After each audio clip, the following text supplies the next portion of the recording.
발언에도 달러 대비 원화 환율은 반년 새 최고 수준에 머물고 있습니다. 최근 한 달 새 원화의 달러 대비 절하폭은 마이너스 2.89%로 G20 국가 가운데 최대를 기록 중입니다. 외환 시장 불안이 단기에 진정되긴 쉽지 않을 것이란 관측이 나오고 있습니다. 네, 경제부 유주환 기자와 알아봅니다. 유 기자, 우리 환율 급등 원인이 지금 하나가 아닌 것 같습니다. 네, 맞습니다. 앞서 살펴보신 게 가장 큰 이유로 손꼽힙니다. 예. 이달 말 에이펙에서의 정상회담을 앞두고 지난 주말 사이에 미국과 중국의 갈등이 재점화되는 양상을 보였습니다. 이 결과 서울 외환시장에서 원달러 환율이 지난 주말 대비 9원이나 급등한 1,430원에 거래를 시작했습니다. 추석 연휴 직전에 비해서 이틀 새 무려 30원이나 급등한 것입니다. 자, 주말 새 중국이 히토류 수출 통제 조치를 발표했고 이에 대응해 트럼프 대통령이 다음 달부터 100% 추가 관세를 중국에 부과하겠다고 엄포를 놓았는데 이 결과가 어떻게 진척이 될지는 좀 지켜봐야 하겠습니다. 일본의 전국 불확실성도 환율에 영향을 미치고 있습니다. 시간을 지난주인 10일로 잠깐 돌려보면요. 일본의 자민당 총재 선거에서 다카이치 사나의 의원이 선출된 이후에 엔화 약세에 따른 강달러가 진행되면서 긴 추석 연휴를 마친 서울 외환시장에서 원달러 환율이 단번에 20원이나 튀었습니다. 현재 일본의 상황은 자민당과 국명당 사이에 연정이 붕괴되면서 일본의 차기 총리가 누가 될지가 좀 안개 속에 가려져 있는 상황입니다. 여기에 한미 관세 협상도 교착 상태인데요. 미국이 3,500억 달러 규모의 펀드를 선불로 투자하라고 요구를 하고 있고요. 이에 대응해서 우리 정부는 무제한의 통화 스와프 체결을 요구하고 있습니다. 네, 환율이 상승 흐름을 나타낼 땐 보통 우리 증시에서 외국인 투심은 좀 이탈하기 마련인데 지금 증시에서는 불과 지난주까지도 외인들이 계속 유입이 됐단 말이죠. 일반적인 상황은 아니었던 것 같아요. 맞습니다. 일반적으로 볼 때는 환율이 높게 유지가 된다면 물가 상승 압력이 높아지게 되고요. 또 외국인 투자자들의 원화 자산 매도로 이어지면서 좀 주식 시장에서는 부정적인 요인으로 작용할 가능성이 큽니다. 수출 기업의 채산성이 올라간다라는 긍정적 요인도 있을 수는 있겠지만은 지금의 상황은 좀 관세라는 복병이 등장한 상황입니다. 또 과거 사례를 볼 때도 환율이 높으면은 코스피 지수가 좀 조정을 보이는 것들을 확인할 수 있었습니다. 자, 그런데 국내 시장에서는 높은 수준의 환율이 이어지는 동시에 주식 시장에서는 외국인 투자자들의 자금 유입이 이루어지면서 주가가 강세를 보이는 일종의 기현상이 일어났었습니다.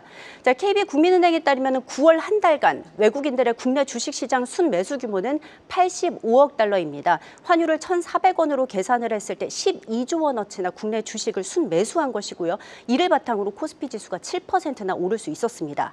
자, 이에 비해 같은 기간 우리나라 투자자들의 미국 주식 순매수액은 약 3분의 1 수준 정도인 32억 달러였습니다. 수급적인 면으로만 보면은 원달러 환율을 안정시키기에 충분한 수준이었다고 볼 수 있겠습니다.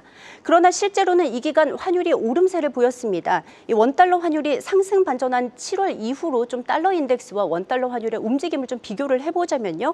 달러 인덱스가 96에서 97포인트 사이에서 움직였을 때 이 원달러 환율이 1,356원에서 1,402원까지 올랐습니다. 예. 자, 전반적인 약달러 기조석에서도 결국에는 한미 관세 협상에 대한 불확실성이 매우 큰 상황이고 또 보다 장기적이고 좀 근본적으로 보자면은 국내 경제 성장률 둔화 등으로 인해서 원화 가치가 보다 더 빠르게 절하됐다라고 볼 수 있겠습니다. 증시는 이제 정부 부양 정책과 함께 외국인들의 사랑을 받았지만 외환시장 전체를 보면 국내 경제 펀더멘털에 대한 우려가 작용하고 있다는 걸 알 수 있는 대목인데 앞으로 환율 방향성은 어떻게 좀 전망이 되나요? 네, 일단 외환시장을 둘러싼 불확실성이 해소가 되지 않는 이상 여기에서 단기간에 좀 하락 안정되기를 기대하기는 좀 어렵다는 의견이 지배적입니다. 예. 자, 게다가 추석 연휴 이후에 그동안에 있었던 글로벌 이슈들이 일시적으로 반영이 되면서 단 이틀 만에 환율이 30원이나 급등한 상황이기 때문에 자, 오늘 오후 외환당국이 구두 개입에 나서기도 했습니다. 이 기재획재정부와 한국은행은 오늘 오후 공동으로 최근 원화 변동성 확대 과정에서 시장 쏠림 가능성 등에 대해 경계감을 가지고 면밀히 모니터링하고 있다라는 메시지를 공개했습니다. 이후 장중 1,432원까지 올랐던 환율은 다소 진정되는 모습을 보였습니다. 자, 과거 위기 상황에서나 볼 수 있었던 환율 1,400원이라는 이런 환율대가 뉴 노멀 현상으로 잡아가고 있는데요. 앞으로 추가로 상승할 가능성에 대해서는 좀 전망이 엇갈립니다. 특히 이번 주 이후부터는 불확실성이 조금씩 거쳐질 수 있다는 데 기대감이 조금 더 실리는 것으로 보입니다. 자, 미국과 중국 간의 갈등 재점화가 어떤 식으로 전개될지 두고 봐야겠지만요. 이달 말 정상회담 가능성이 앞서 살펴본 것처럼 여전히 열려 있고요.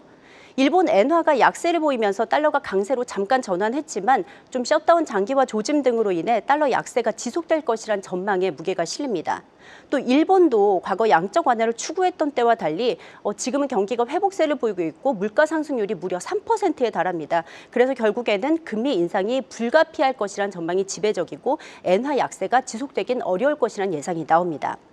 네. 자, 앞서 살펴본 것처럼 이달 28일부터 29일까지 열리는 미국 FOMC에서 이제 금리가 25bp 낮아질 것이라는 데 시장이 이제 지배적으로 전망을 하고 있는데요. 일본은 조금 상황이 다른 것 같습니다. 당초에는 10월에 금리를 인상할 것이라는 기대감이 있었지만은 전국이 불확실성을 보이면서 인상을 할 것이냐 아니면 이번에도 동결할 것이냐라는 데 좀 의견이 갈리고 있습니다. 예. 또 이번 주에 한미 통화 스와프를 포함한 한미 관세 협상 관련해서도 중요한 이벤트가 좀 진행이 될 예정인데요.